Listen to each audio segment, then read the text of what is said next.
الكرتونه دي حطها لي فوق جنب البضاعه اللي فوق. انت يا باشمهندس يلا.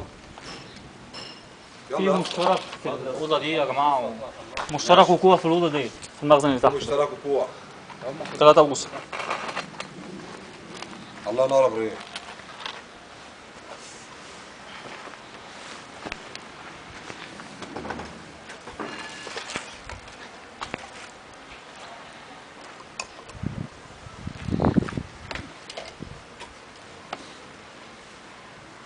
التليفون بتاعي مع مين؟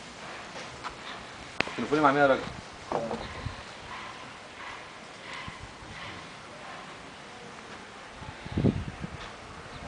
معلم. نعم. مش ركب افيز هنا ليه؟ فين يا باشا؟ هنا. ازاي كده؟ حاضر. مش كلب افيز معلش. حاضر جيب لك الافيز. جيب لك الافيز. كده جايين عشان حابب نركب بقى الكام واط دول اللي جنبك.